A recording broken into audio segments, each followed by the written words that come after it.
Բարև ձեզ, ես Լենա Կարապետյանն եմ, դուք միացել եք Glendale News-ին, ինչպես միշտ ձեզ կներկայացնեմ Ամերիկայում տեղի ունեցող ամենահետաքրքիր ու կարևոր թեմաները։ Փոխարենը մեր թիմը ակնկալում է ձեր լայքերը, իսկ եթե չեք բաժանորդագրվել, առաջարկում եմ էլ չհետաձգել, բաժանորդագրվեք ու միասին շարունակենք բացահայտել օրվա կարևոր թեմաների մանրամասները։ Թողարկման սկզբում մեկ լուր, որը վերջին օրերին ակտիվ շրջանառվում է Լոս Անջելեսի հայկական համայնքում։ Հարություն Կարապետյանը դեռ անհետ կորած է, իսկ նրա որոնման մասին հայտարարությունները դեռևս արդյունք չեն տվել։ 33-ամյա Հարությունը օգոստոսի 15-ից է համարվում անհետ կորած։ Այդ օրը մոտավորապես ժամը 12:50-ին նրան լիֆտ մեքենայով տեղափոխելուց հետո իջեցրել են Լոս Անջելեսի Գրիֆիթ Փարք զբոսայգում, Լոս Անջելեսի կենդանաբանական այգու հարակից տարածքում։ Ընտանիքը դիմում է հանրությանը օգնություն խնդրելով նրան գտնելու հարցում։ Եթե այդ օրը կեսօրին եղել եք Գրիֆիթ Փարքի տարածքում եւ որևէ տեղեկություն ունեք, նույնիսկ եթե այն փոքր է թվում, զանգահարեք 818 238 3000 հեռախոսահամարով։ Իսկ եթե տեսնեք Հարությունին, անմիջապես զանգահարեք 911։ Հարությունը սև մազեր եւ շագանակագույն աչքեր ունի։ Հասակը մոտ 160 սանտիմետր է, քաշը 61 կիլոգրամ։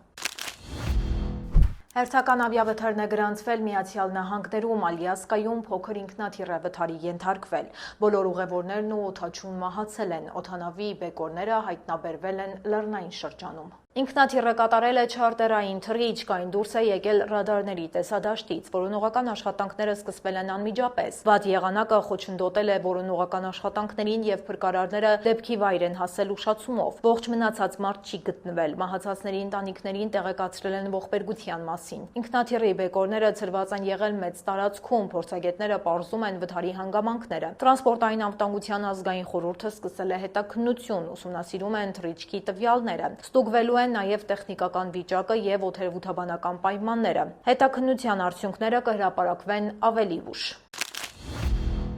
Բրբենք քաղաքում ոստիկանությունը մեծ գործողություն է անցկացրել, 17 մարդ է ձերբակալվել խանութներից գողություն կատարելու համար։ Ոստիկանները աշխատել են քաղաքացիական հագուստով, նրանք հետևել են կասկածյալներին Empire Center առևտրի կենտրոնում։ Գործողությունը կատարվել է Լոս Անջելեսի կազմակերպված մանրածախ հանցագործությունների ասոցիացիայի հետ համատեղ։ Նրանց օգնել է նաև նահանգային ոստիկանության հատուկ ջոկատը։ Ոստիկանները համագործակցել են մի շարք հայտնի խանութների անվտանգության աշխատակիցների հետ։ Ձերբակալված անձինք կանգնած են տարբեր մեղադրանքների առջև։ Նրանց սպառնում են թե ծանր, թե թեթև հանցագործության համար պատիժներ։ Ոստիկանությունը դեռ չի հրապարակել ձերբակալվածների անունները։ Գործողությունը կոչվել է ամառային կայծակ։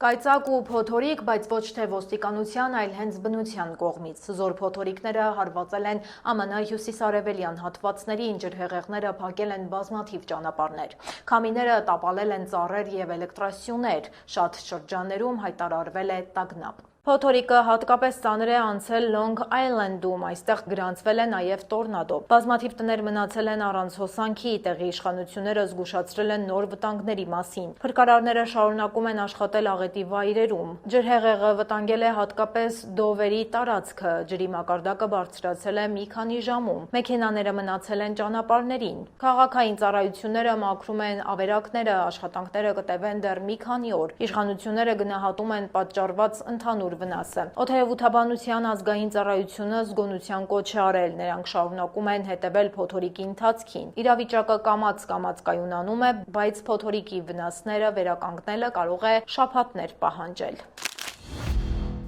Ահաբեկիչները ծրագրել էին պայթեցնել Նյու Յորքի Կապիտոլիումը, իրավապահները ձերբակալել են 35-ամյա մի կնոջ, նա մեղադրվում է իսլամական պետություն ահաբեկչական խմբավորմանն աջակցելու մեջ։ Կինը ծրագրել է հարձակում պետական շենքերի վրա, նախատեսված ահաբեկչությունը բացահայտել է FBI-ը։ Պոուին սոցիալական ցանցերում արտահայտել էր իր աջակցությունը ահաբեկչությանը։ Նա ցանկացել է պայթեցնել շենքը սենատորների հանդիպման ժամանակ։ Ես ցանկանում եմ ոչնչացնել շենքի մեծ մասը, ասել է նա։ Կինը նաև մտադրվել էր հարձակվել Սպիտակ տան վրա, թիրախավորելով Թրամփին։ Հարձակումներից հետո նա պետք է փախչեր երկրից, իսկ հետո վերադառնար նոր հարձակումների համար։ Հետաքննությունը սկսվել է ավելի քան 1 ամիս առաջ։ Գործակալները գաղտնի հետևել են կնոջ գործողություններին, նա գնել է պայթուցիկ սարք սարքեր պատրաստելու համար անհրաժեշտ իրեր փորձել է ձեռք բերել նաև հրազեն։ Այժմ նա ձերբակալված է։ Կնոջը սպառնում է մինչև 20 տարվա ազատազրկում։ Իրավապահներն այս պահին ահաբեկչության ուղղակի վտանգը համարում են անցած։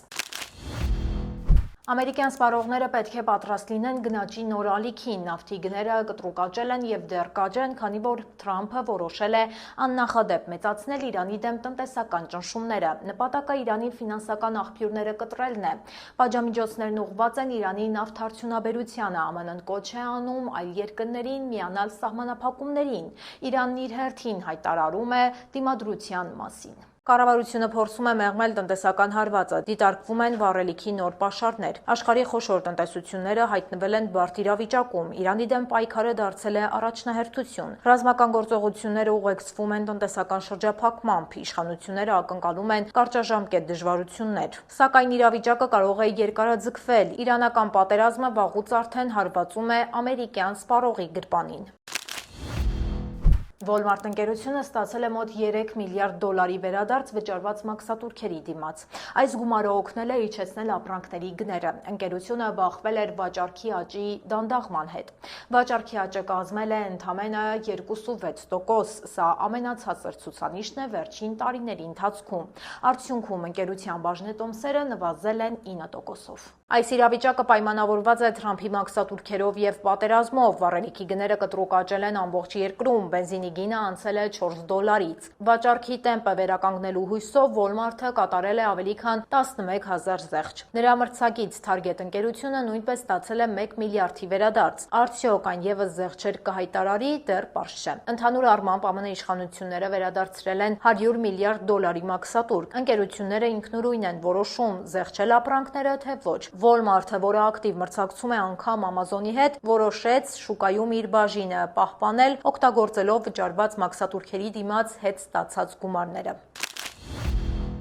ԱՄՆ-ն նոր սահմանափակումներ է կիրառում Կուբայի իշխանությունների նկատմամբ։ Պետքարտուղար Ռուբիոն ակտիվ պաշտպանում է այս մոտեցումը։ Նա երկար տարիներ պահանջել է խիստ միջոցներ ձեռնարկել։ Կուբայի ղեկավարությունը դատապարտել է ԱՄՆ-ի այս նոր որոշումը։ Ռուբիոն նշել է, որ պատժամիջոցները անհրաժեշտ են Կուբայի ժողովրդին օգնելու համար։ Պետդեպարտամենտը հայտարարել է նոր միջոցառումների մասին։ Այս քայլերը ներառում են ֆինանսական գործարքների սահմանափակումներ, ինչպես նաև բարձրաստիճան պաշտոնյաների մուտքի արգելքներ։ Կուբան մեղադրում է Վաշինգտոնին իր ներքին գործերի միջամտելու մեջ։ Նրանք այս քայլերը անվանում են տնտեսական պատերազմ։ Ըստ Կուբայի իշխանություններին պատժամիջոցները միայն վնասում են հասարակ քաղաքացիներին։ ԱՄՆ-ի կառավարությունը մերժում է այդ պնդումները։ Նրանք պնդում են, որ հենց Կուբայի համակարգն է մեղավոր իրավիճակի համար։ Երկու երկրների միջև հարաբերությունները մնում են բարդ։ Կառուցվող նոր ավիակիրը կկրի Թրամփի, թե հերոսություններով աչքի ընկած զինվորականներից մեկի Դորիս Միլլերի անունը։ Թեման վերջին շրջանում ակտիվ քննարկում է ԱՄՆ ռազմածովային ուժերի ղեկավարությունը։ Ավիակրին Դորիս Միլլերի անունը տալու որոշումը կայացվել էր Թրամփի առաջին պաշտոնավարման ժամանակ։ Այժմ նավի անունը փոխելու շուրջ քննարկումներ են ընթանում արդեն մի քանի ամիս։ Դորիս Միլլերը սևամորթ նավաստի էր, նա աչքի էր ընկել Փերլ Հարբորի հարձակման ժամանակ, երբ առանց հատուկ պատրաստության կրակել էր հակաօդային զենքից, խոցել ճապոնական ինքնաթիռ եւ փրկել վիրավոր ընկերներին։ Նա ստացել էր նավատորմի խաչ, Միլլերին կարող են շնորհել նաեւ պատվո մեդալ։ Վերջնական որոշումը կկայացնեն պաշտպանության նախարարը եւ ռազմածովային ուժերի քարտուղարը։ Այս ավիակիրը կարող էր դառնալ առաջինը, որ կրելու է ոչ թե ԱՄՆ նախագահներից մեկի, այլ սևամորթ նավաստու անունը, սակայն այժմ այդ հեռանկարը հարցականի տակ է հայտնվել։ Աբրահամ Լինքոլն ավիակիրը ավարտել է երկարատև ծառայությունը, այն շարժվում է դեպի տուն Սան Դիեգո։ Նավը Իրանի դեմ պատերազմի ընթացքում եղել է Մերձավոր Արևելքում, նավի վրա գտնվում են 5000 զինվորականներ, նրանք ծովում են եղել ավելի քան 250 օր։ Ծառայողական ժամկետը անսպասելի երկարաձգվել էր։ Ծառայության ընթացքում եղել են մատակարարման լուրջ խնդիրներ, նավաստիները դժգոհել են սննդի պակասից եւ վատ պայմաններից։ Արձանագրվել են նաեւ նավից ջուրն ընկնելու մի քանի դեպքեր։ Զինվորականների հարազատների խոսքով եղել են դեպքեր, երբ զինվորականները հրաժարվել են ծառայել։ Իշխանությունները պնդում են, որ դա համատարած ճգնաժամ չէ, անձնակազմի անդամները երկար ժամանակ նամակներ չեն ստացել։ Տաք ջուրը հաճախ օրերով բացակայել է։ Նավաստիները երկար ժամանակ անցկացրել են սահմանափակ ռեսուրսներով։ Ավիակիրը Սան Դիեգո կհասնի մի քանի շաբաթից։ Մելոդրամայի մոտիվներով անհավանական հաշտություն ռադիոյի եթերում Թրամփն ու իր նախկին օգնական եւ մտերիմ Քոհենը հաշտվել են, ընդ որում Թրամփն ինքն է զանգահարել Քոհենին ռադիոհաղորդման ժամանակ։ Քոհենը նախկինում Թրամփի փաստաբանն էր ու նվիրված օգնական, հետո նա դարձավ մեղադրող կողմի գլխավոր վկան երկու դատավարությունում։ Քոհենը նույնիսկ 3 տարի բանտում անցկացրեց, այժմ նրանց հարաբերությունները փոխվել են։ Քոհենը հայտարարել է, թե չի ցանկանում, որ այս կռիվը լինի իր կյանքի վերջին գլուխը։ Թրամփը ռադիոեթերի ընթացքում խոսել է նաև իր քաղաքականության մասին։ Նա քննադատել է դեմոկրատներին եւ գովաբանել իր սեփական տնտեսական քայլերը։ 16-ամյա մի աղջիկ վազել է խաղադաշտ հարձակվել դպրոցի ֆուտբոլիստի վրա ու նրան գետնին տապալել։ Միջադեպը եղել է Թենեսի նահանգում Սաութ եւ Քորներսվիլ դպրոցների միջև խաղի ժամանակ։ Տեսանյութը արագ տարածվել է համացանցում։ Աղջիկը հարվածել է Սաութ դպրոցի խաղացողին, տղան փորձել է վեր կենալ, բայց աղջիկը նրան նորից է հրել։ Ստիպված են եղել միջամտել մարզիչներն ու խաղացողները, գործին անգամ ոստիկանությունն է միջամտել։ Մրցավարներն անմիջապես ավարտել են ֆուտբոլային խաղը եւ դատարկել են ամբողջ մարզադաշտը։ Հաղթանակը տրվել է Սաութ դպրոցին 35-0։ Աղջիկը հանձնվել է ծնողներին, նրան արդեն մեղադրանք է առաջադրվել հարձակման եւ անկարգությունների համար։ Աղջկան մշտապես արգելել են մուտք գործել Ֆրանկլին շրջանի դպրոցներ։ Այժմ եկեք տեսնենք, թե ինչ հետաքրքիր նորություններ ու թեմաներ են հրապարակված մեր սոցցանցերում։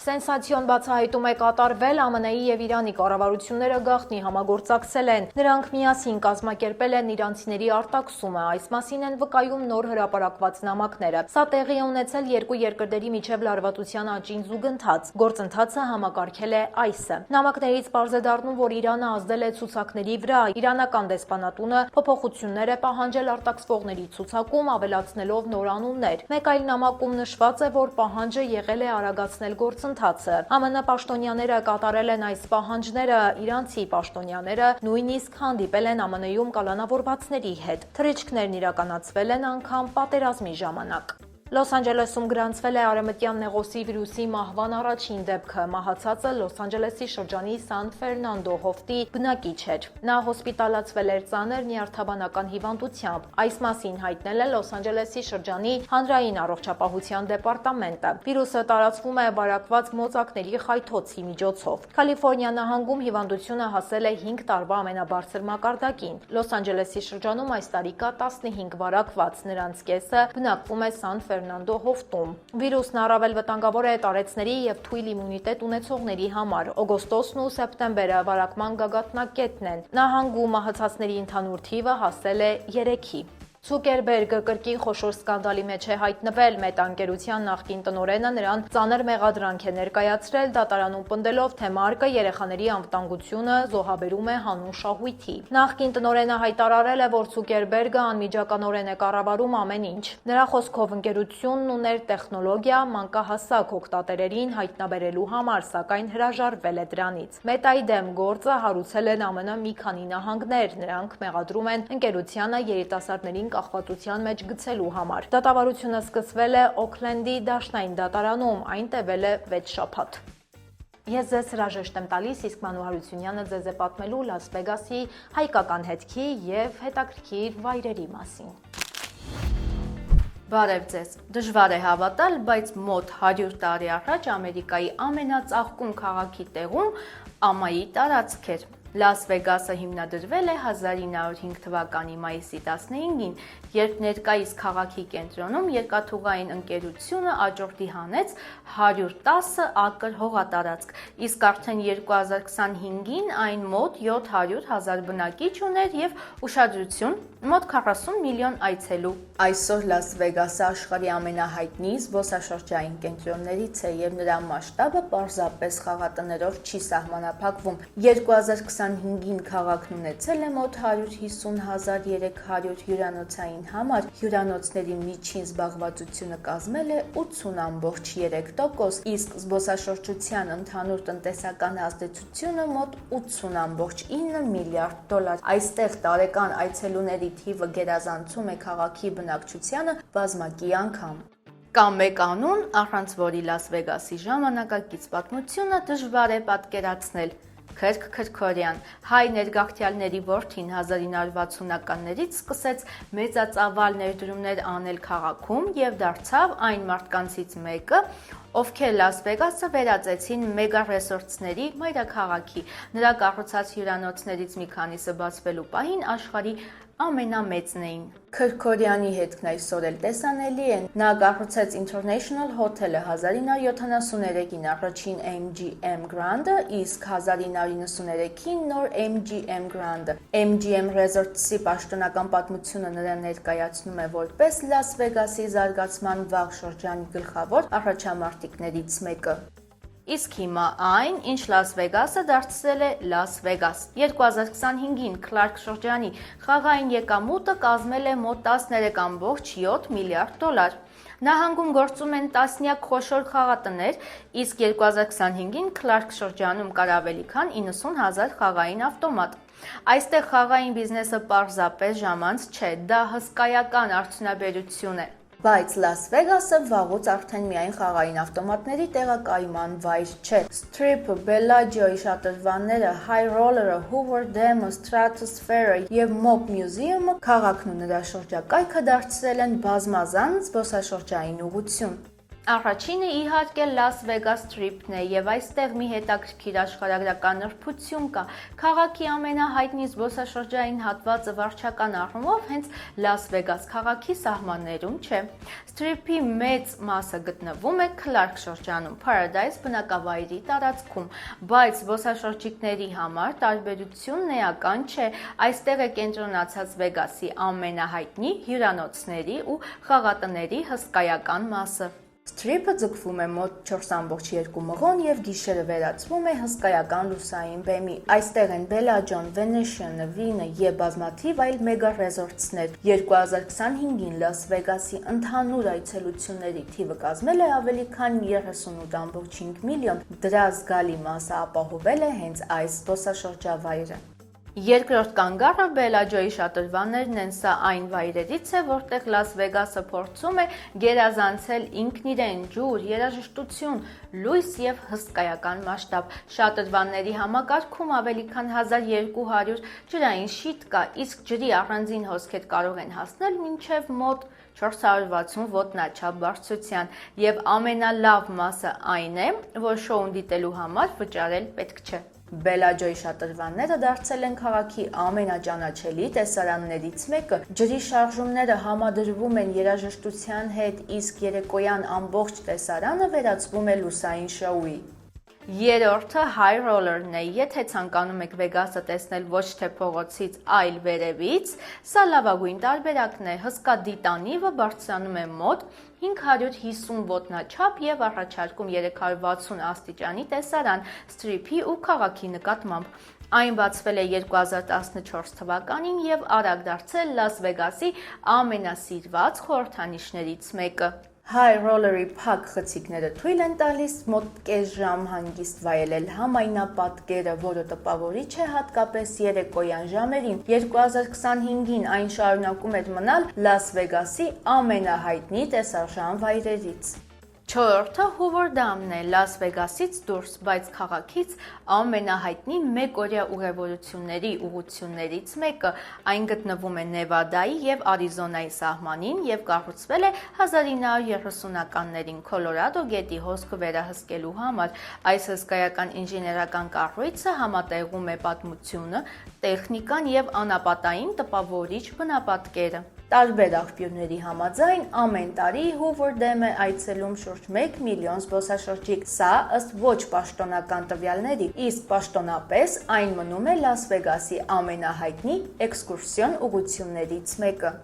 Հինգերորդը Stratosphere-ն է, ավելի քան 1100 ոտնաչափ բարձրությամբ աշտարակը, որը Լաս Վեգասում դժվար է չնկատել։ Այստեղ այցելուներին սպասում է ոչ միայն դիտակետից բացվող համայնապատկերը, այլև բարձրության վրա տեղադրված ատրակցիոններ։ Եթե Վեգասում ուզում եք համատեղել քաղաքի տեսարանը եւ ադրենալինը, սա կարող է դառնալ ամենալավ ընտրությունը։ Stratosphere-ի առավելությունը պարզ է։ Այստեղ կարելի է մի քանի րոպեում փոխել քաղաքի մասին ձեր պատկերացումը։ Գետնից բարձրանալով տեսնում եք ոչ միայն Strip-ի հյուրանոցները, այլև Լաս Վեգասի անապատային շրջակայքը։ Այն շարունակում է մնալ քաղաքի խորհրդանշական տեսարժան վայրերից մեկը։ Եվ վերջապես 6-րդը Mob Museum-ն է։ Թանգարանը գտնվում է քաղաքի պատմական կենտրոնում, նախկին դաշնային դատարանի շենքում եւ պատմում է կազմակերպված հանցավորության ու իրավապահների պայքարի մասին։ Այստեղ Լաս Վեգասը ներկայացվում է ոչ թե որպես փայլուն խաղատուն, այլ որպես բարդ ու հակասական պատմություն ունեցող քաղաք, ինչպիսին իրականում եղել է ու կա։ Mob Museum-ի ցուցադրությունները ներկայացնում են կազմակերպված հանցավորության ազդեցությունը Լաս Վեգասի եւ ամբողջ Միացյալ Նահանգների պատմության վրա։ Թանգարանի այցելությունների 2025 թվականի ամբողջական պաշտոնական թիվը բաց աղբյուրներում հասանելի չէ, սակայն այն առանձնանում է նրանով, որ Վեգասի մասին պատմում է բոլորովին այլ տեսանկյունից, ցուցադրելով այն արժեքները, որոնք տարիներ շարունակ ձևավորել են քաղաքի կերպարը։ Այսպիսին էր Ամերիկայի հերթական քաղաքը, որի հետաքրքիր գաղտնիքները բացահայտեցինք միասին։ Բաժանորդագրվեք մեր ալիքին հետաքրքիր պատմությունների պակաս չունենալու համար։